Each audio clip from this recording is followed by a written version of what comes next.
2-year-olds, are they terrible or are they terrific? Today we are going to be breaking down 3 big mores that we see happening in the age groups of 2 to 3-year-olds. If we haven't met before, my name is Holly. I am a pediatric occupational therapist. I'm a mum, and I'm also the founder of Playful Pod, which is my play and child development membership community. I release new videos giving you, the parents, tips about raising your toddlers and supporting their development every single Tuesday. So if you haven't already, make sure to hit that subscribe button and like my channel. Now, we are going to be talking today about 3 big mores that we see happening from around the age 2 to around the age 3. Now, I think that we all kind of expect that as babies grow into toddlers, there'll be more, right? There's a lot of perception about what the toddler years are, but I think the velocity of how much moreness there is really surprising for a lot of parents, and it certainly was for me. So today I want to break down 3 of the big mores, 3 things that you're seeing a lot more of in this age group.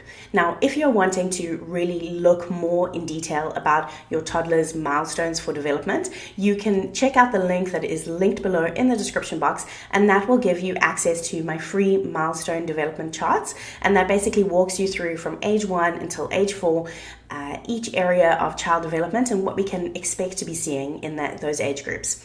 So the first big more that I think we probably do expect is more movement.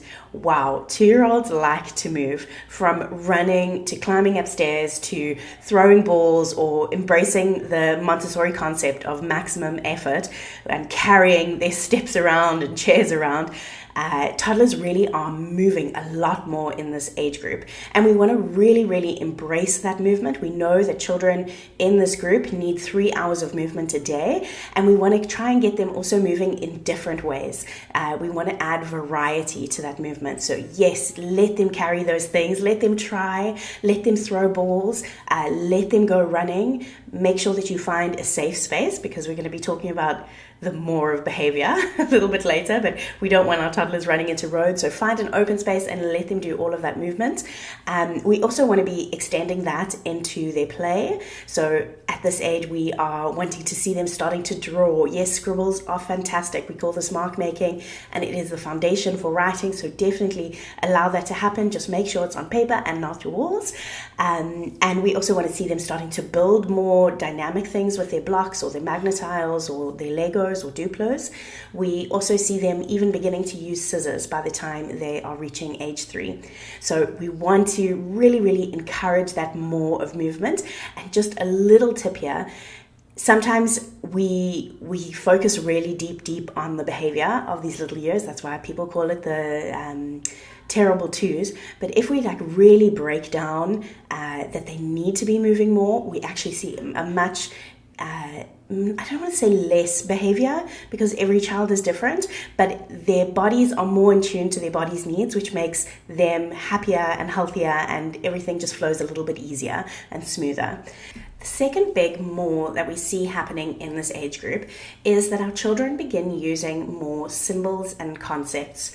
Now, if you did Psych 101, like I know so many courses require when you're in college or in university, you would have heard of Piaget. And he basically said that children in this age group, so from around 2 years, move into the cognitive stage of development called the pre-operational stage.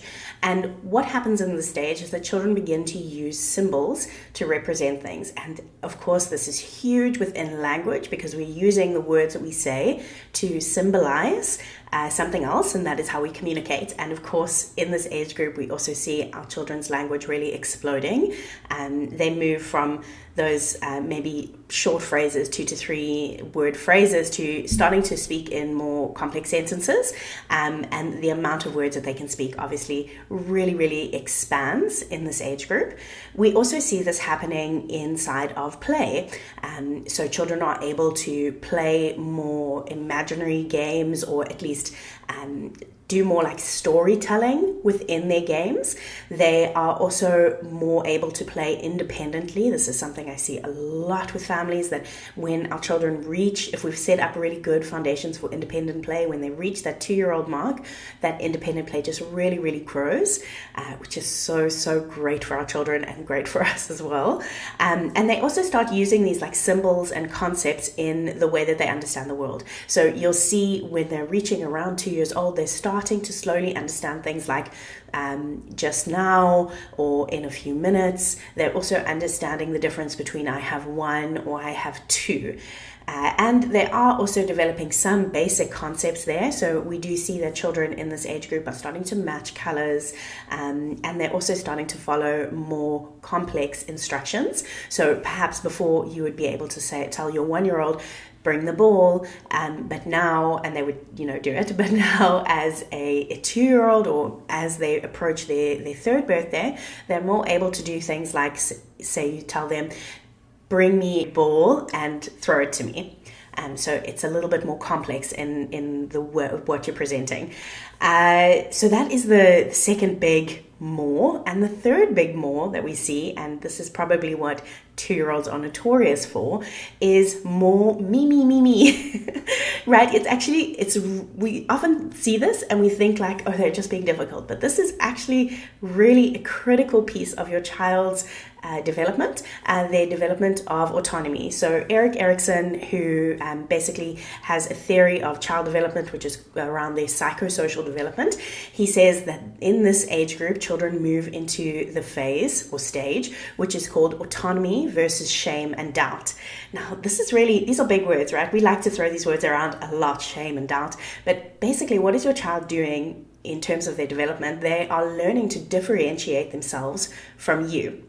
And this kind of goes two ways, because then if you look at Gordon Neufeld's theory of attachment, they are learning to differentiate themselves from you, but they're also learning that there's things that you have the same. So you'll see in this age group between year 2 and 3, if your child is following a typical pattern of development, that they'll start to do things like want to wear the same colors as you, or if you're wearing a bag, they want to put their bag on as well, or they want to have the same shoes as you, or maybe somebody else that they dearly love. And that is actually part of that like dance of attachment, but it also again like really points to their psychosocial development, that they are learning that they are individuals, right? That they're not part of you.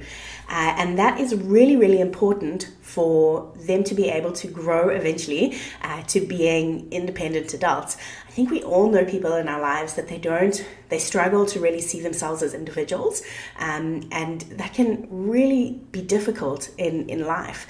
It's very important that we allow our children that gift of autonomy, and that is exactly what is happening here. And yes, it does result in power struggles and difficult behavior.